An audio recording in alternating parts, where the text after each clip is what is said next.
Welcome to another edition of Rediscovering Conservatism, a webcast series that is jointly sponsored by New Direction and Fundación Civismo, where we will seek to engage with some of the freshest thinking on the European right. And today we are delighted to be joined by Professor Krasnodebski, who has sat in the European Parliament as an MEP since 2014, though in a previous life, Professor Krasnodebski had a distinguished academic career, both in his native Poland and in Germany, a country that he knows full well. Professor Krasnodebski got a PhD in 1991 with a fascinating thesis entitled The Fall of the Idea of Progress from the University of Warsaw, where he had also taught sociology, social theory, philosophy. During the 1990s, Professor Krasnodebski taught at the University of Bremen in Germany, and he's also visited as a lecturer the universities of Columbia, Princeton, a number of others. And in Brussels and Strasbourg since 2014, he has been, he was vice president in the previous European Parliament. And in this one, he holds the no less important role of a member of the working group on the Conference on the Future of Europe. And Professor, that is where I want to start, where I want to kick off our conversation here today. You urged at a recent plenary session in Strasbourg to make the EU anew. And I wonder if you can briefly lay out some of the objectives of this two-year series of conferences, what the conference is meant to deliver, what your role in it has looked like, and what can we as conservatives and as Euro-realists expect from this initiative? Yes, of course, it's complicated because it depends on whom we are talking about, who is expected what. And I just would like to say what are the plans of the Commission, or where the plans, because as you know, pandemic is an obstacle of the organizing of this conference. It should be actually series of the conferences started already in this year, and they should then finish in 2 years during the presidency of France in the European Union. And generally, it was one of the main points of the program for Ursula von der Leyen, as she created the new and became a new chairwoman of the chair of the new commission. The idea behind it is simply, on one hand, one wanted to engage the citizens in the dialogue about the future of Europe. We know there's some crisis and also differences between citizens. So it should be actually two tracks of this series of conferences, one political, so plenary conferences, and the other some kind of so-called agoras, assemblies of the citizens' assemblies. What the expectation of federalists who actually have, as we know, some kind of domination in the European institution and also European Parliament, what their intention was actually to go further in integration of Europe and to, in this sense, to mobilize citizens and to, I would say, also to exert some kind of pressure on the governments, and eventually, because the discussion should be then open-ended, and eventually they should lead to change of treaties. So that was the hopes of the federalists. I was working in the group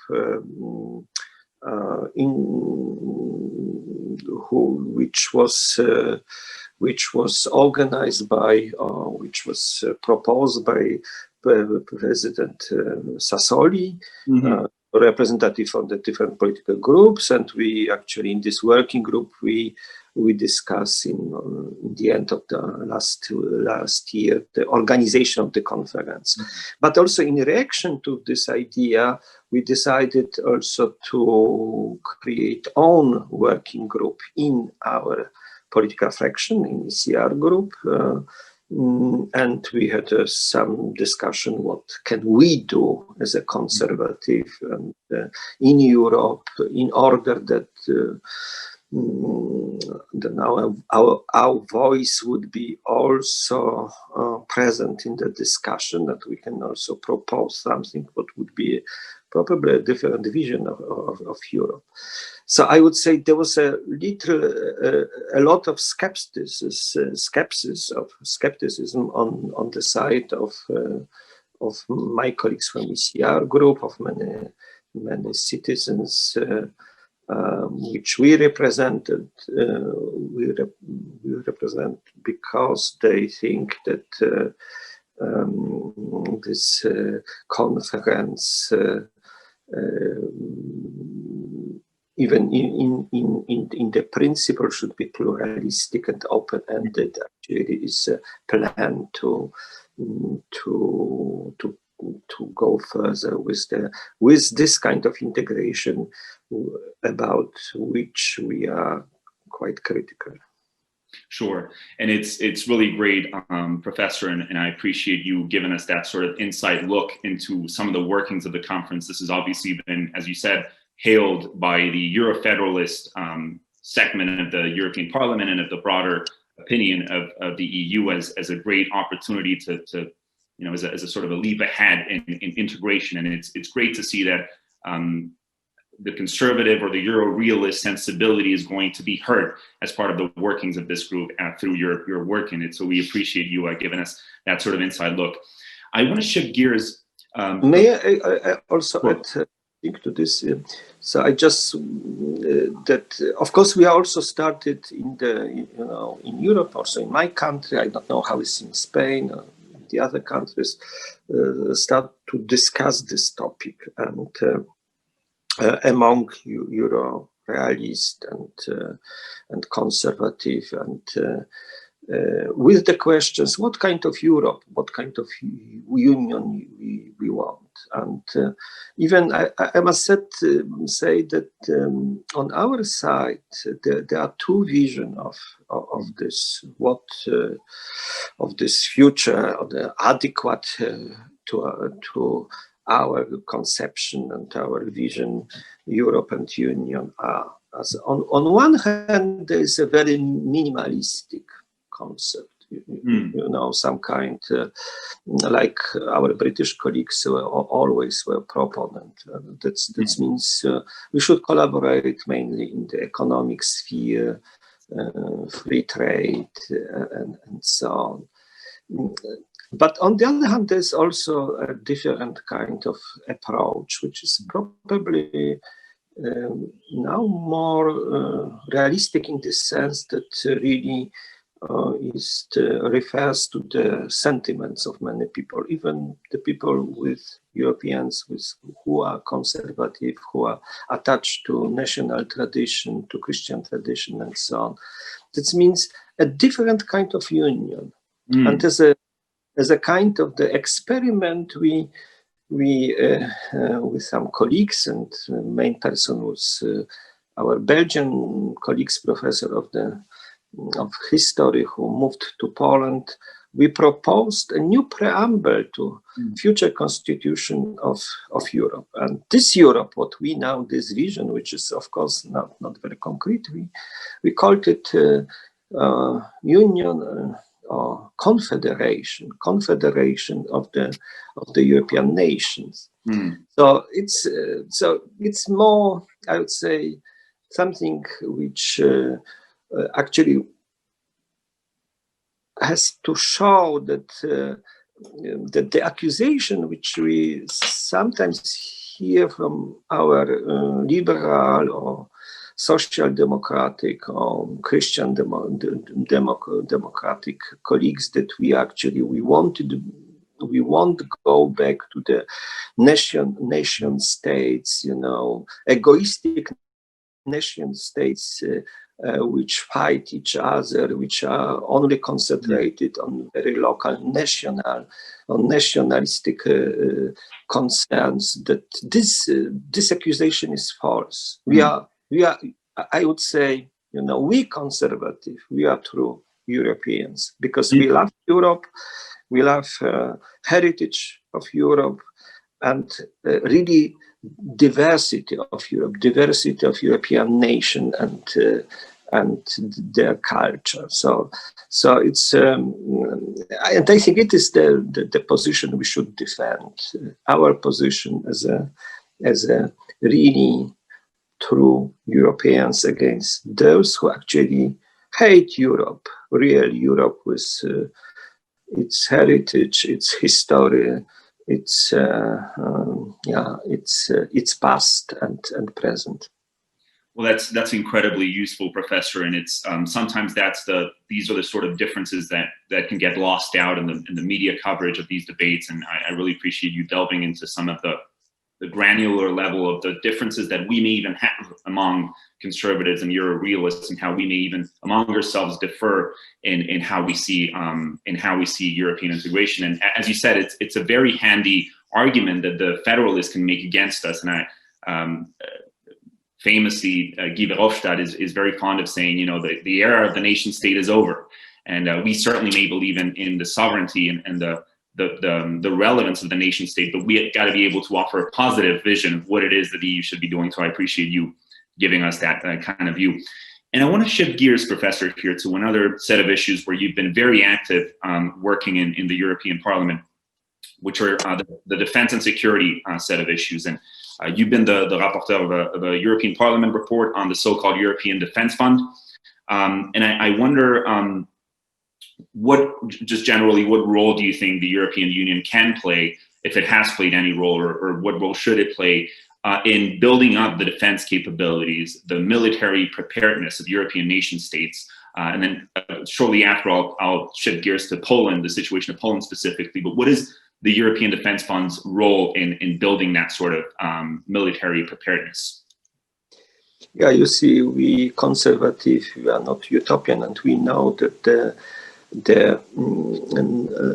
this world is not safe, and the security issue is very important. And so I agree with all this who say that we have to do more for our defense, for our security. Even especially I would say our American friends are talking about this since many years. They say that we rely on the protection of United States now in cooperation with the United States, complementary to NATO. We should, in supporting of NATO, we should develop our own capabilities and strengthen our defense ability. Mm-hmm. And this fund is, I would say, first step. It is not actually the fund which aim primarily on the questions of the security and defense, because it's a fund which should support actually cooperation in the defense industry. Mm. And industry not also in the production of weapons, but in to support research, especially disruptive technologies, and also prototypes. That means the development. And this is one point. We all know that many important inventions like internet, for instance, they were invented in the defense sector, and later, they had an impact, huge impact also in the civil industry and so on. So this is also, for this reason, this fund for me had this aspect for not only for cooperation, the defense research and development, but also in the future probably it could be also strengthened our invention in other sector of industry. And one of the aims is also to strengthen the cooperation, cross-border cooperation, to engage SMEs and so on. And this is also what was very important for me, widening, because also coming back to your previous questions, we all know that Europe, the Union, should be the principle or union of the equal nation, and we are not equal in a way. Our countries there are big differentiation in the economic situation and the strengthening of national economies, and also. Especially also in this field, defense industry, it's only several countries which cooperate with each other. And I see in this fund also the chance for widening the cooperation. For instance, my country wanted to be a partner of the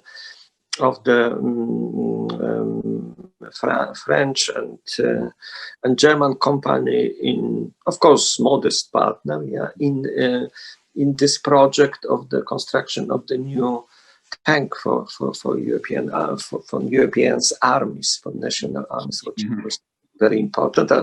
It was difficult because our partner do not like, especially if a French partner is at the moment hesitant about this idea. But there are other such cases in which we could cooperate and build also up a trust between us, because I know that there are some countries, especially it's concern France and maybe Spain, that for which they are, from geopolitical reason, they are looking to the south. The questions of the east border, east frontier of the Europe are also not so important.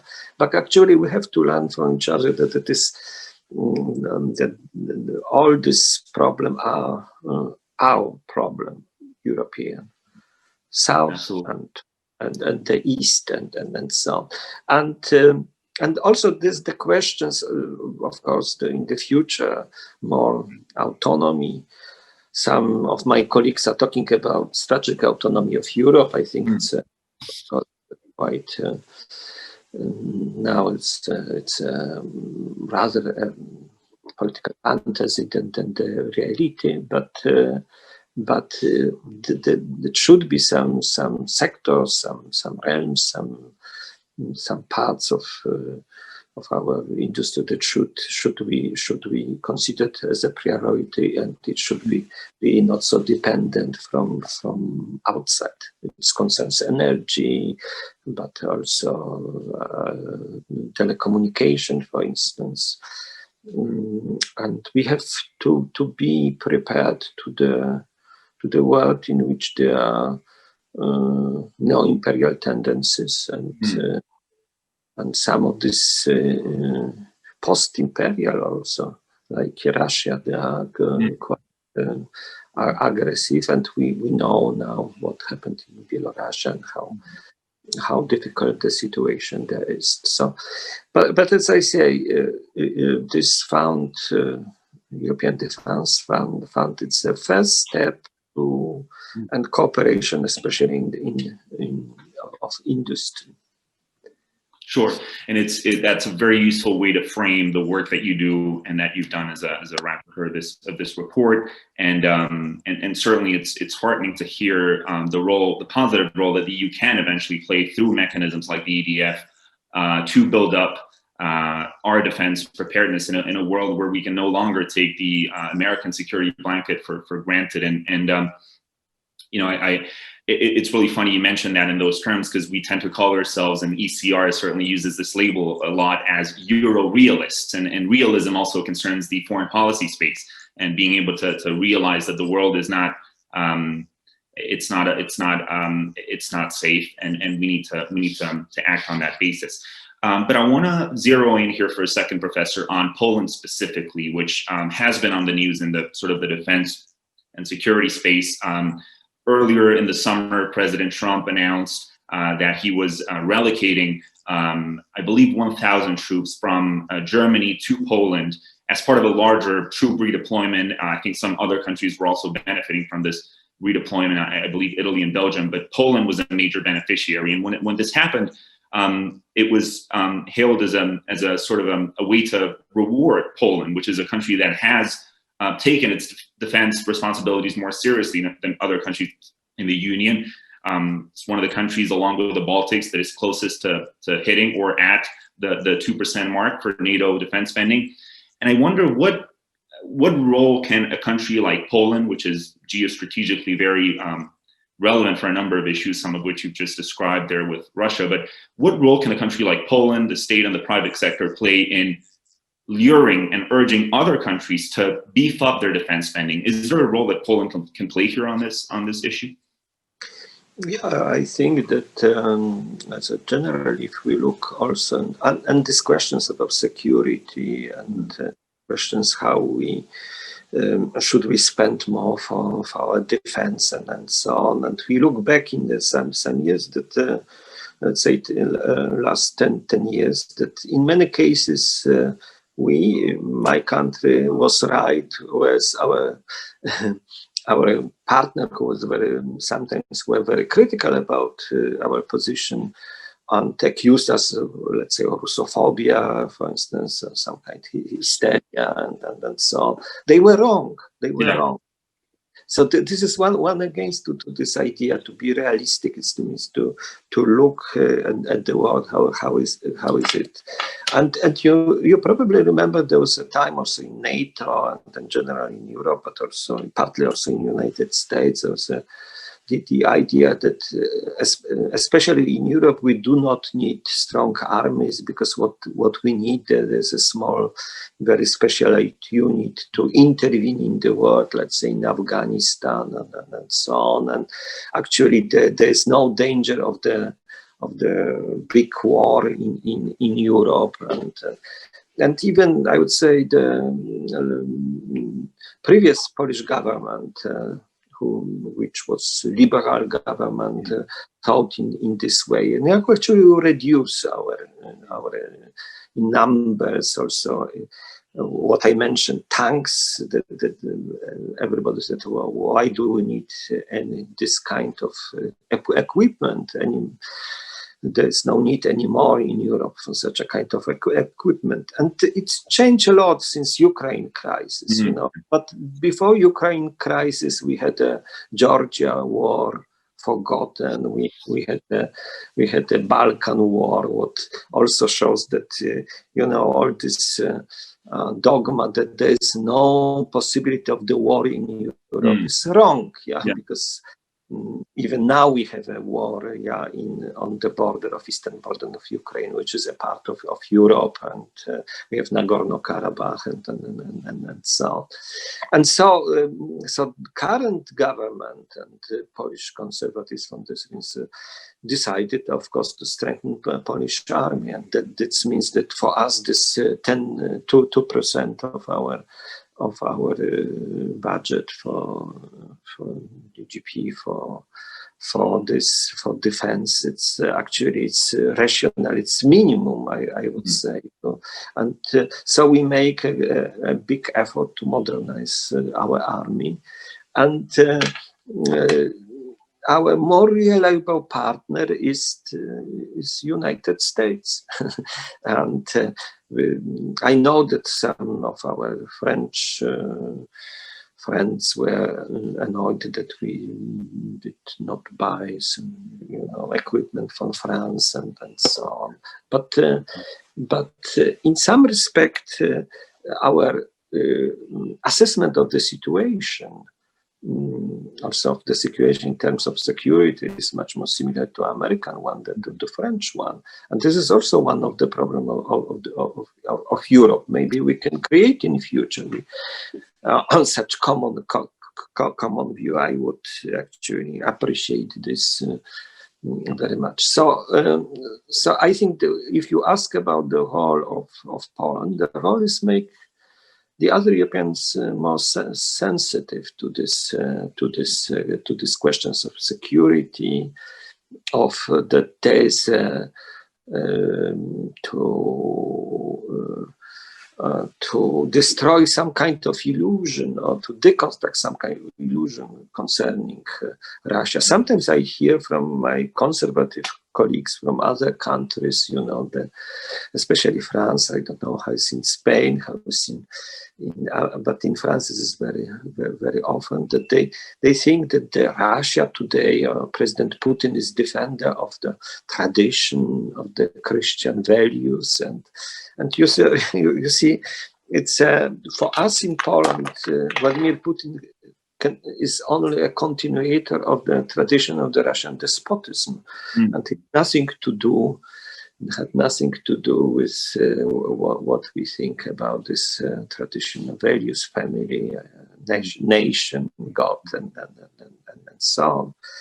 And what also for us is important, because when we are talking about this, that federalists have no monopoly on the vision of Europe, that also liberals should not have a monopoly on the freedom and liberty.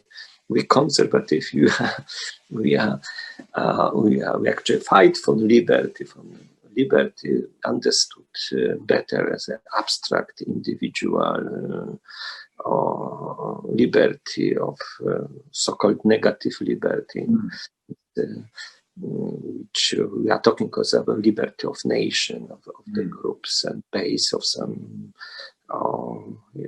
responsibility. And I think this kind of thinking has also an important role in understanding also international situation and the role of Europe in the East and in the South, in both directions. Yeah. This is very, very enlightening, Professor, and I really appreciate you going into some of the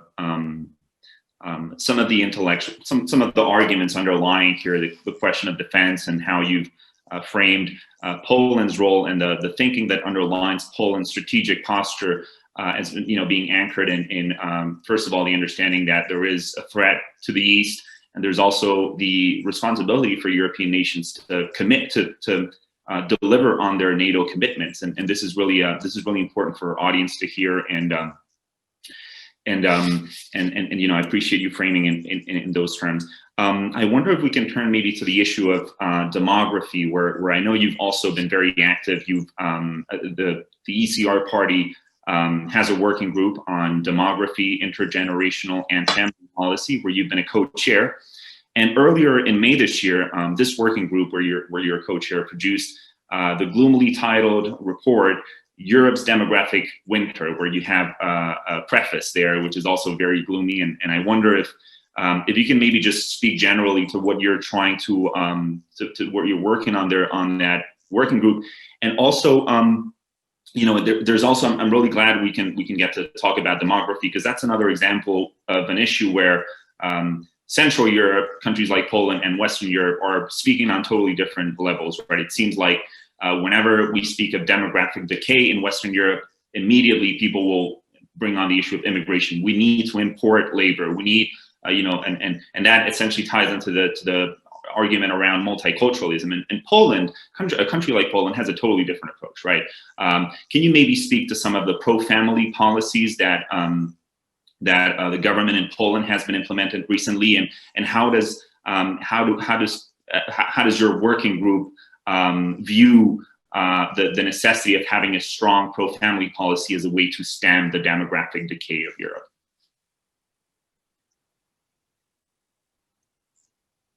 Yes, in this working group we invited many leading demographers, and we publish a small booklet about this, which is a result of this discussion.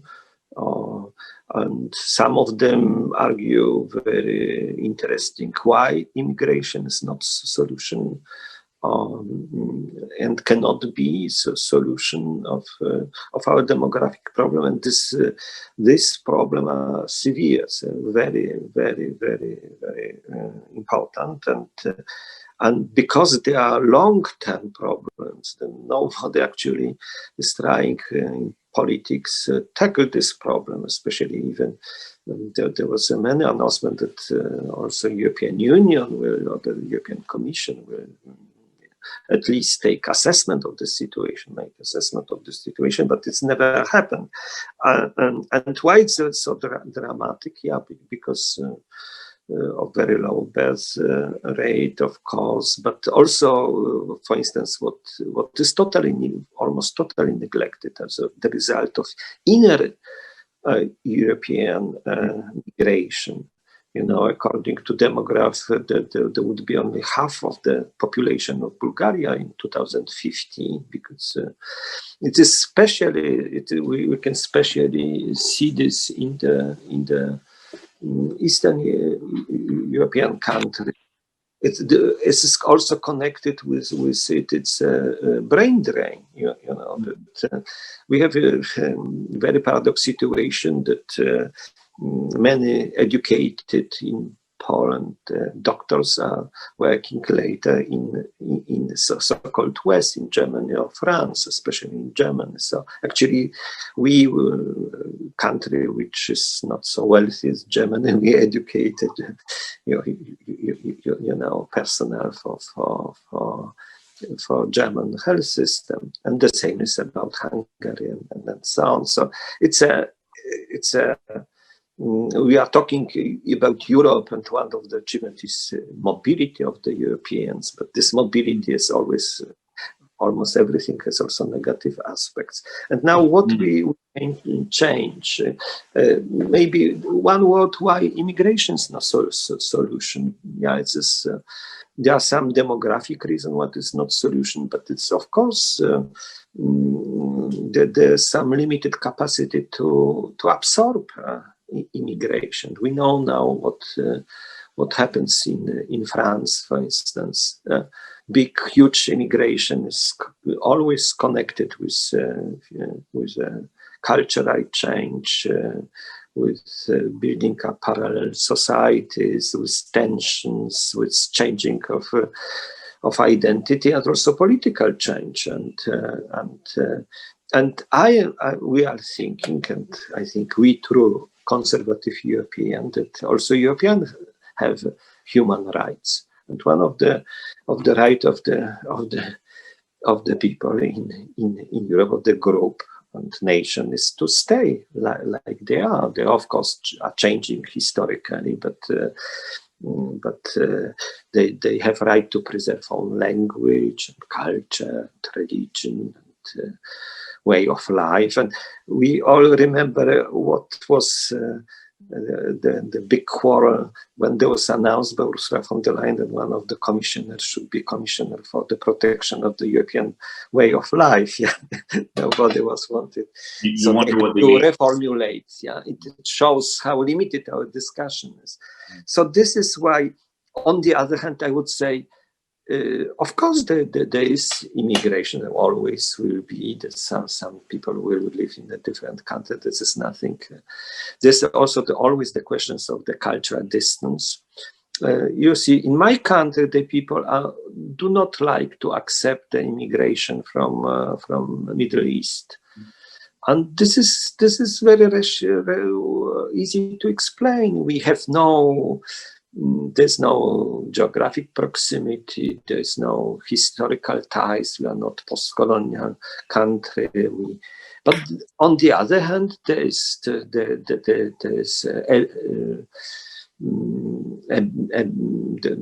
inclination, there's no problem to accept the people from Ukraine or on Belarusia, now, for instance, Poland announced a special program for the people who would like escape from persecution in Belarusia.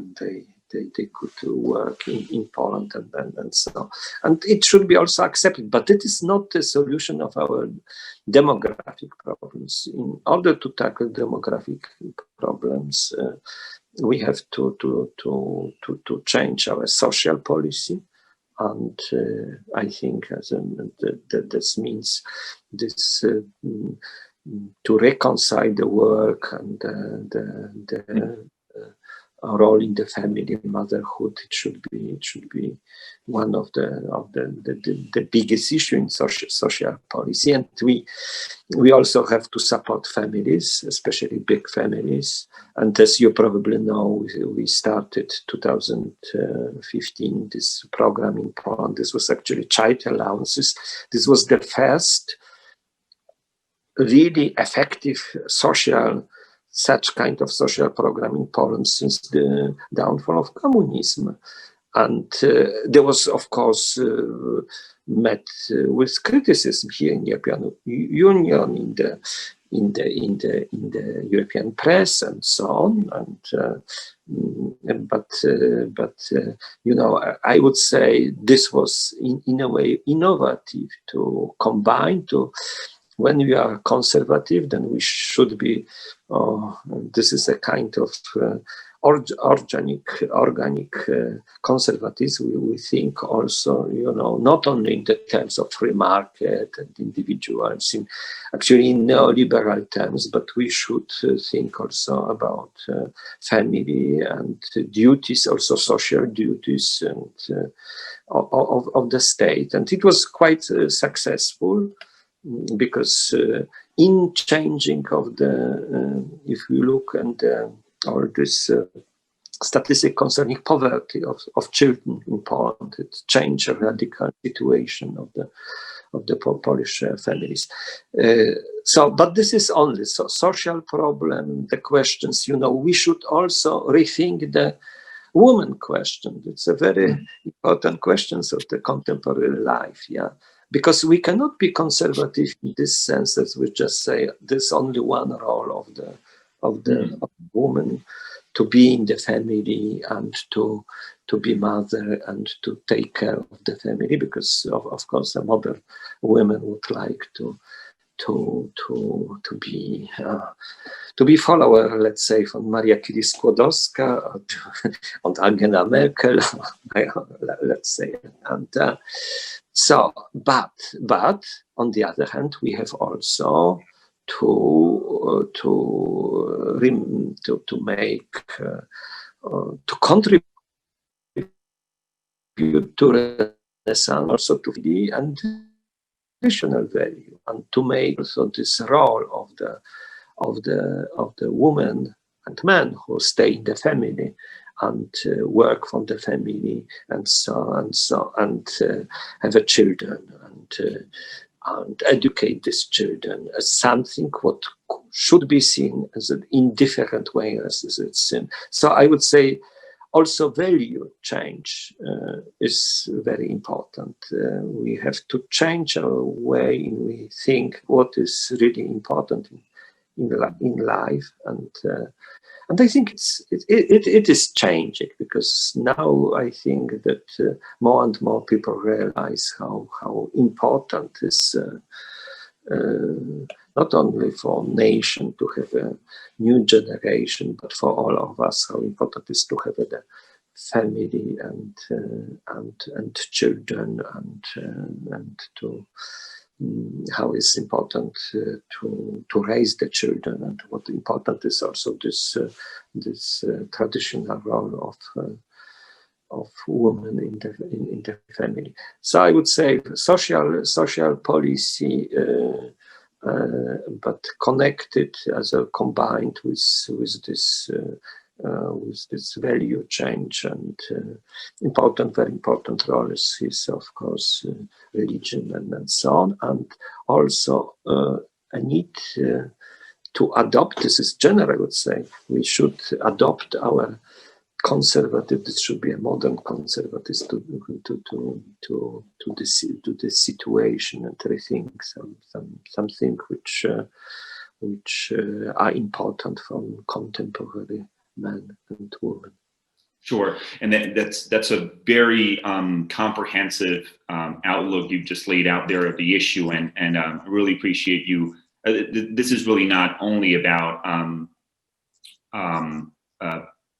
emphasizing border security, let alone immigration policy. There's a larger question that this demographic decay poses, and one of the things that you do in your working group with the report you released in May is really delve deeper. I would really encourage people to head over to the ECR Party's webpage and to read out the report, really get stuck in it, and you've got a lot of really interesting academic perspectives from demographers who have looked into the issue for a long time, and as you said, this is a deeper issue, and it calls for a broad set of policy responses, some of which Poland has already put in place, as you said, with pro-family policy and with a deeper rethink of maternity and birth rates. But it's great to hear that kind of perspective and to have other countries of Europe kind of take inspiration from that approach. I wonder if we can turn over, Professor, here to another issue where you've also been very active and a leader in the European Parliament and in ECR, which is the issue of the energy and the environment. You sit on the Committee for Industry, Research and Energy in the Parliament. You were the author of that committee's draft opinion on the European Green Deal, the so-called Green Deal. You've otherwise been very vocal in calling out the EU's overzealous attempt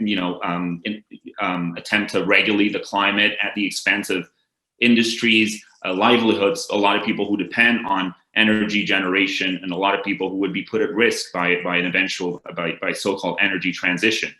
I guess my question is, how can we can you maybe speak a little bit to the role that you've had in the Parliament with that draft opinion? What's your general sense of where the European Green Deal is going, and how much of a threat it really poses to a country like Poland and generally to Europe? And what's a workable alternative? How should we be making the case for an energy policy and an environmental policy that doesn't try to do away with huge swaths of the economy that depend on energy and would be put at risk by the transition?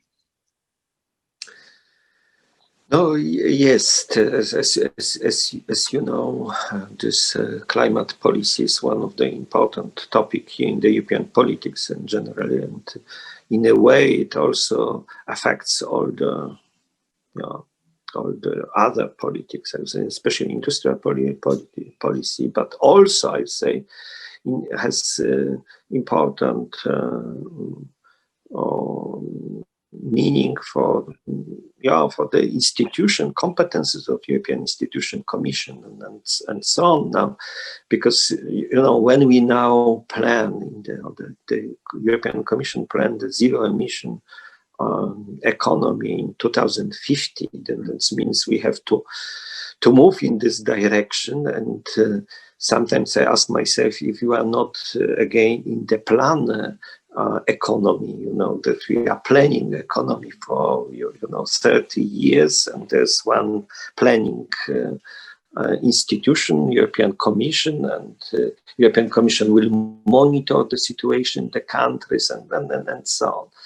And now, as you know, that in last term, we decided to make a reduction of the greenhouse gases emission 2013, 40% compared to 1990. And at this time, it was already very controversial because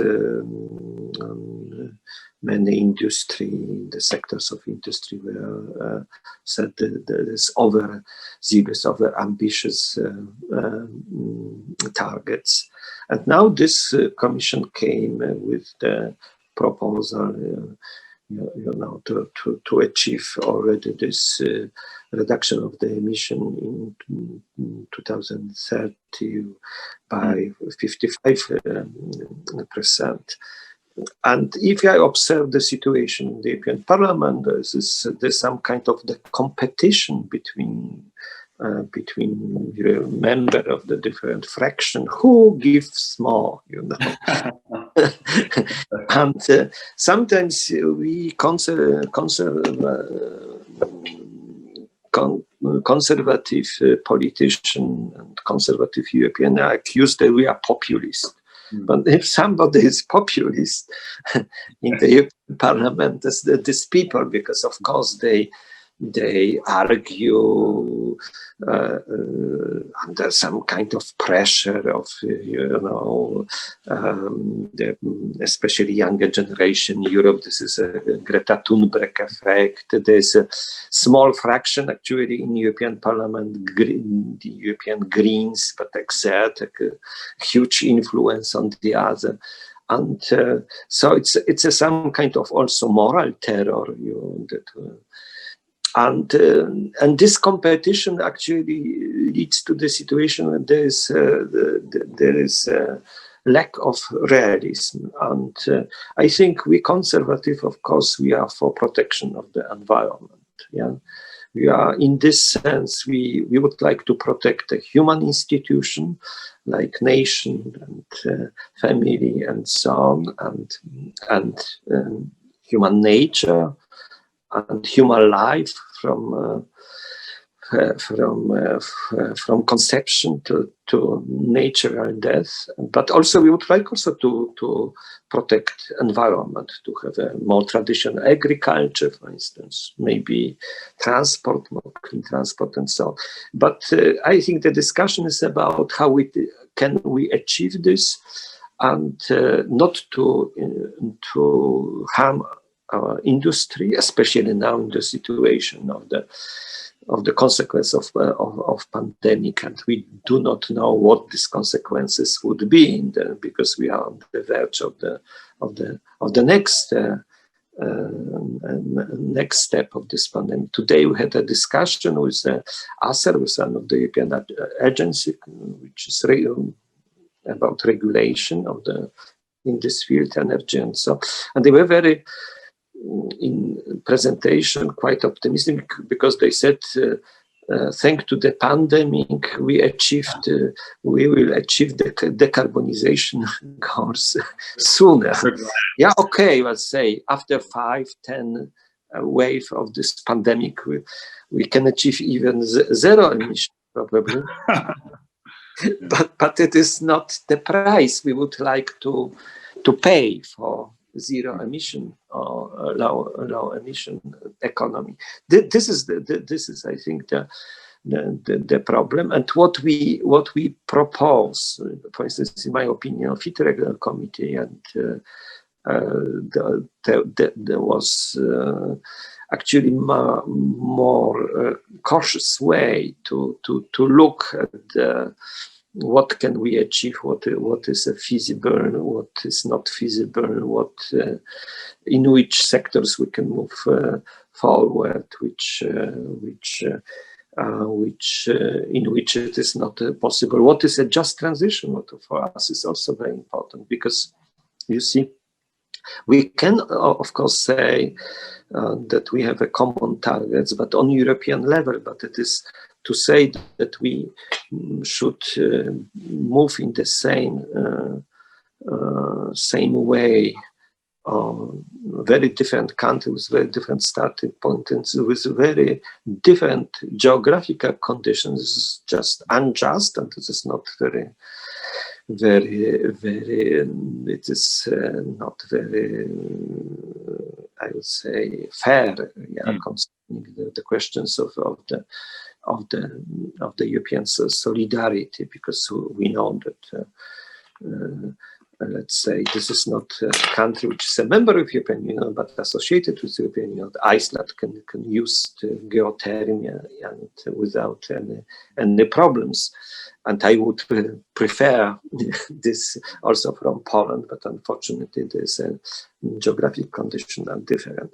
So I would say our approach is not that we reject all this idea. I wouldn't say, of course, we know, and it should be a debate, European between scientists, because we know that it's very difficult to really to be totally sure that there is global warming caused by human activity. But like Blaise Pascal, we can say, okay, it's better to say it is so. It is so.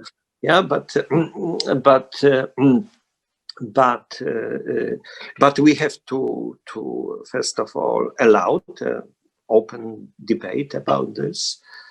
Is it, and also about method to tackle with the problems and our European way.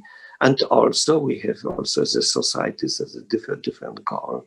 We have, for instance, security of supply. Yeah, we have, and we know how changing the attitude of the broad public is.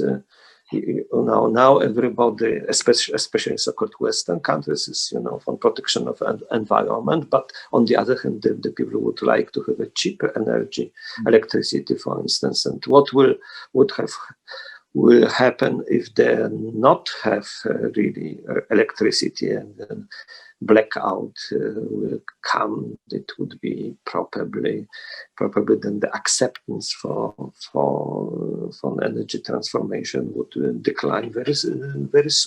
So it's just the questions of responsible policy, and not to be a populist. And if I look, I must say, of the and there are now in European Parliament some very young people, from wealthy country in the green fraction without life experience. Yeah. And it's always they look wealthy, healthy, and but then I say it's sometimes in the ideological zeal that do not see reality, and the complication are connected with this. And what is the best solution? This is just, as I said, I would say, really Europe. That means that compromises, and in which all arguments are really heard, in which we have a really good assessment, if we allow the different voices of the different specialists to talk about, and so on. So once again, say if somebody says we conservative, we are probably not so good concerning our attitude to democracy. We are not democratic enough. That is, I think, it opposite the case. Yeah. That we are for open discussion, that we are for democratic decision, and not ideological limitation. And this is, as you probably remember, this was always that the revolutionary left was not known for peaceful, for sympathy for peaceful change and rational arguments.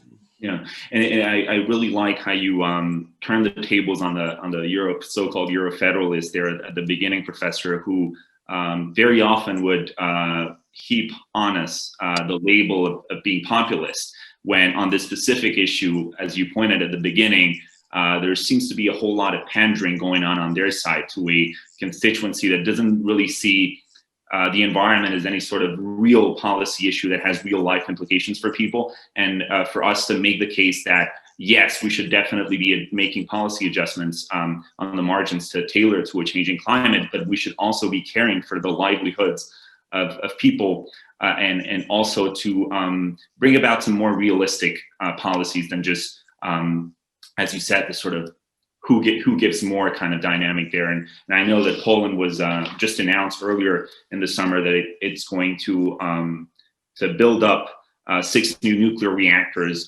before 2040, right? And that's just an example of the other side of the issue. Kind of seems to paint a sort of a binary choice between having fossil fuels and not having fossil fuels. And there's obviously a wider set of possibilities as that decision portrays. But I wonder, we're nearing the end of the hour, Professor, and I wonder if we can just quickly get your perspective on one last question before we break. As you and I were discussing before going live, Poland has again been on the news across the continent for a recent ruling that the Constitutional Court reached on abortion. And as has been the case on many other issues, there's been a whole lot of misinformation going on.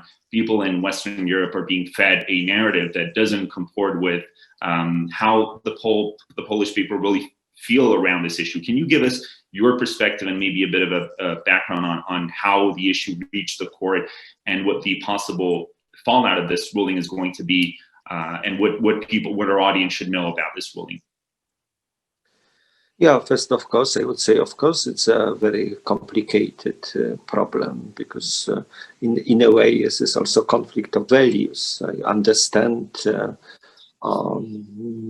position that there is one of the value of self-decision of the woman about, life and the choices and so on. But on the other hand, and I think everybody who is honest have to agree. It is a questions of life, of life, and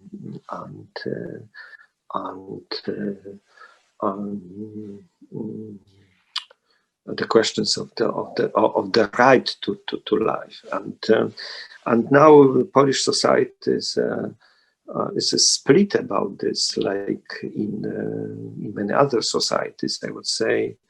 But generally in the western part of our continent now, these people who do not see a moral dilemma in this and are proponent really for free abortion, I think dominate. I remember, Germany in the late 70s, and when the Germany in this respect was much more traditional country than Poland was under communism at this time.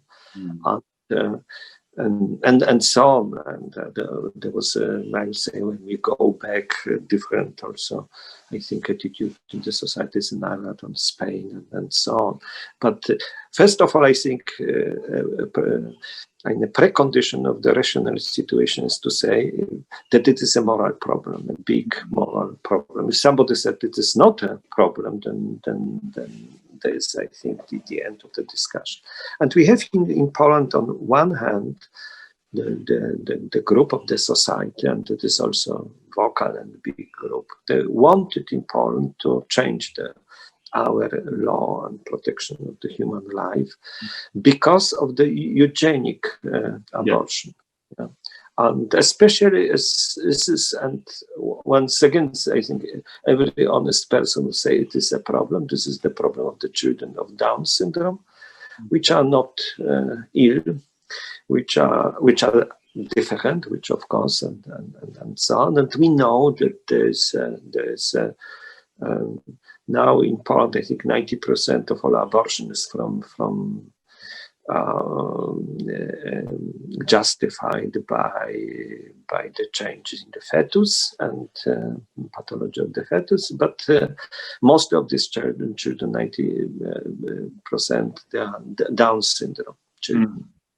And this is, and of course, we are still in Catholic society. We know how is Catholic teaching in this, especially John Paul II, which is sent in Poland, which is an important person in the Polish history, also in our way to contemporary freedom from communism. And he was a vocal critic of so-called civilization of death. And it's also concerns of euthanasia, which is also now more and more accepted and also legal in many countries. Just recently, in the beginning of this year, de facto also in Germany and so on. And now one of the group, this was, I think, 3 years ago, there was a signature, there were petitions signed by many, a million of people sent to Polish parliament. They wanted,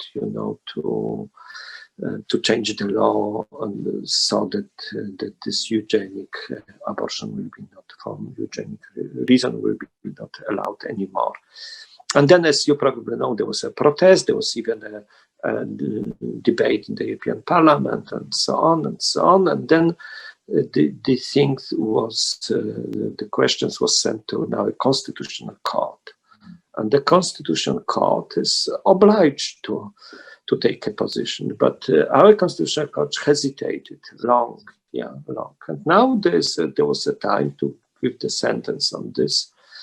And you probably also remember there was a big discussion about constitution in Poland, defense of constitution, and allegedly our breaking rule of law.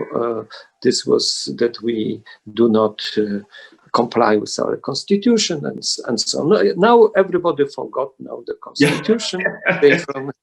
Of the people who criticize us now for this.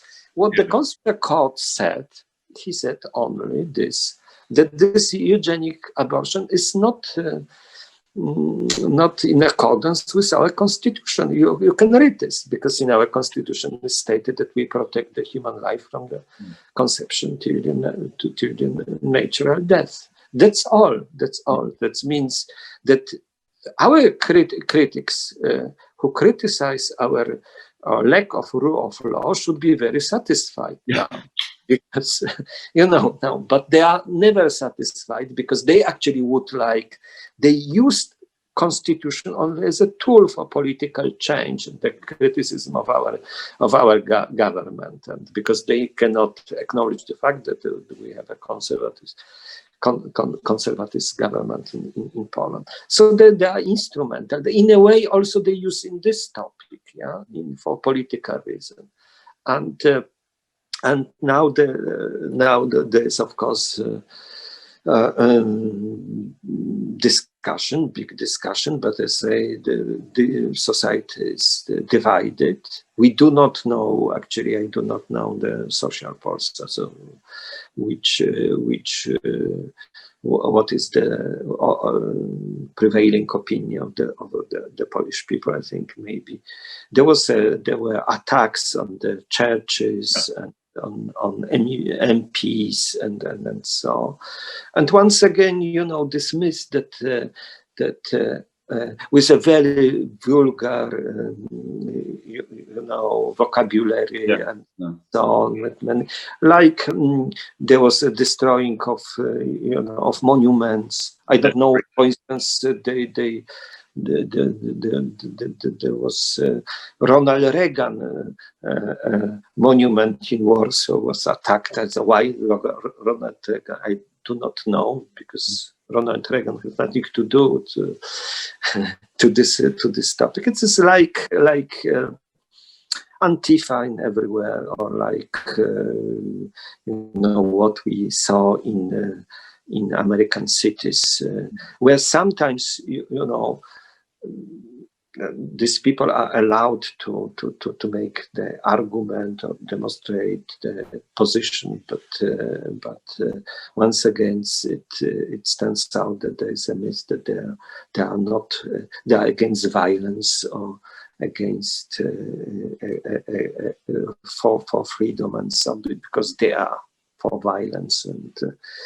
And the problem itself is complicated, because probably now the Polish parliament has to decide what to do with this ruling of the Constitutional Tribunal. Maybe they would like to change. There are some voices of the people from my party that say that we should differentiate between the cases in which we have such a case as the children with the Down syndrome, with the cases in which, for instance, this fetus is lethal and there's no possibility to preserve its life, and so on. So it's not easy to solve, but I would say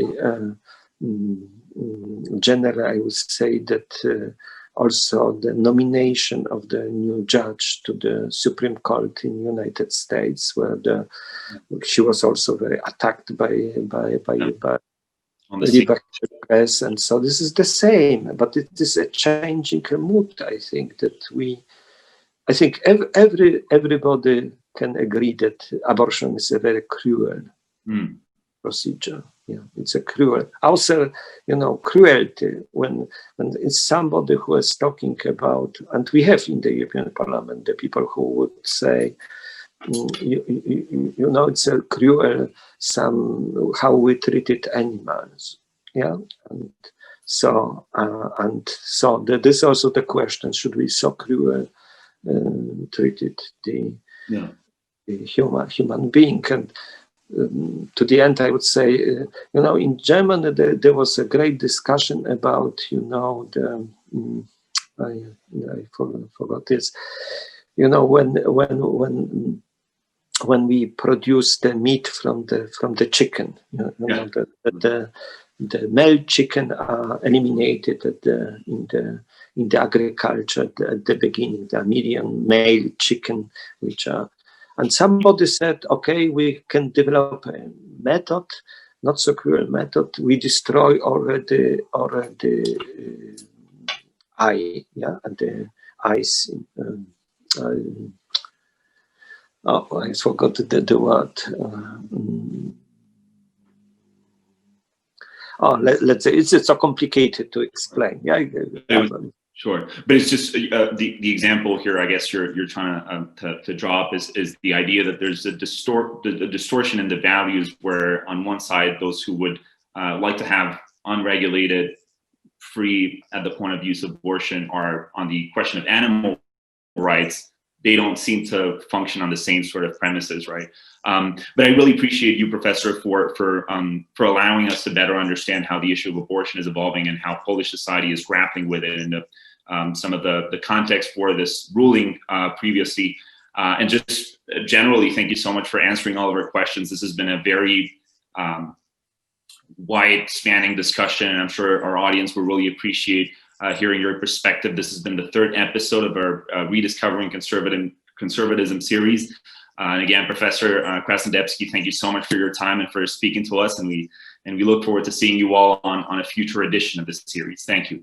Thank you for invitation. Thank you for our talk. Thank you. Thank you.